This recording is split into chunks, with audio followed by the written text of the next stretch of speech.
Bossing, baka naman pwede nang makuha ko po yung sahod ko.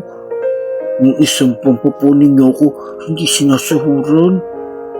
Di ba sabi ko sa'yo, maghintay ka. Gagamitin ko pa ang pera. Kailangan po ng anak ko yun. Hahanap po siya ng trabaho. Sige na po, bossing. Kailangan anak mo. Kailangan ko rin eh. Ba't bang kulit mo? Palibhasa kasi. Abnormal ka, kaya ganyan ka.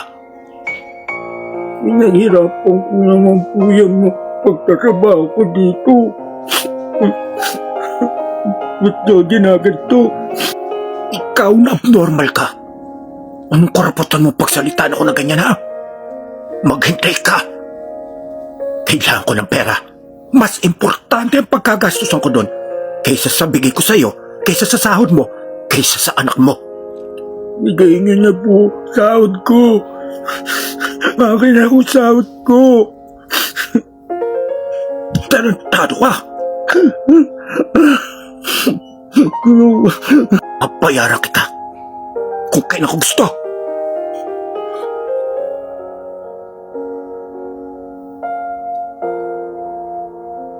Pasalamat ka, ha? Kahit na abnormal ka, tinanggap kita na magtrabaho dito sa bahay ko.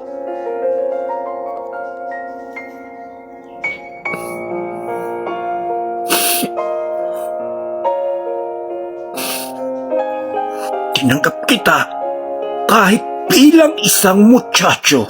Kaya magpasalamat ka. Huwag mong sasaktan ng tatay ko, Mario.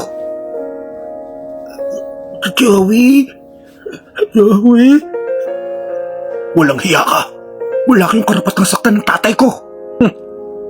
Pagtatanggol mo pa yung abnormal mong ama. At dahan-dahan ka sa pagsasalita mo. Narito ka sa pamamahay ko. Joey, tayo na. Huwag ka na magalit.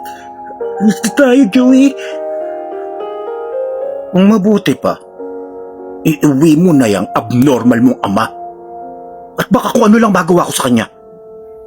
Oo, sa mata ninyo, sa mata ng ibang tao, abnormal ang tatay ko. Pero sa akin hindi. Normal siya.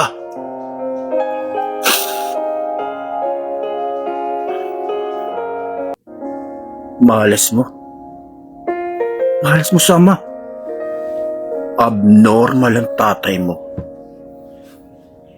Kung ako sa'yo, hindi ko ipapakilala sa ibang tao. Nakakahiya.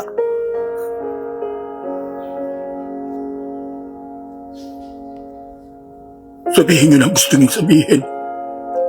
Pero kahit kailan, hindi ko ikakahiya ang tatay ko.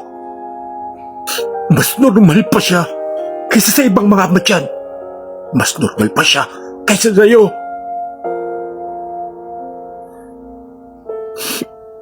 Naging mabuting ama ang tatay ko sa akin. Ginapang niya ako. Kinis niya mga pangalimura mo. Na nakikita ko.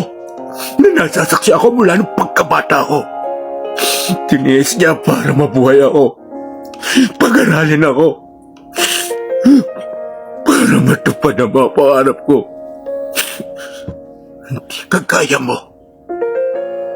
Wala kang kwenta ama sa mga anak mo. Kaya ka nga iniwan ng asawa mo. Dahil sa pagiging irresponsable mo, inuuna mo pa ang pagsusugal mo kaysa sa buhayan ng pamilya mo.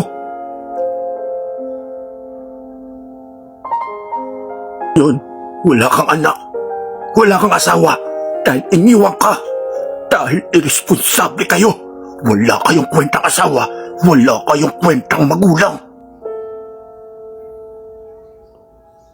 Ngayon, sinong mas abnormal? Ikaw o ang tatay ko? Ikaw ang abnormal. Tayo na. Umalis na tayo rito. At huwag ka nang babalik kailanman. May trabaho na ako. Ako naman tayong bubuhay sa'yo. Huwag ka nang magtrabaho sa hayop na to. Sa abnormal na to. At ito'ng tandaan mo. Kahit kailan, hindi ko ikahihiya ang tatay ko. Ang pinakamabuti at pinakamabait na tatay sa buong mundo.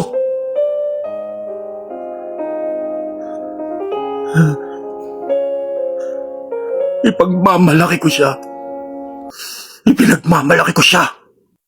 Tay na tay, isaksak mo sa baga mo at pera mo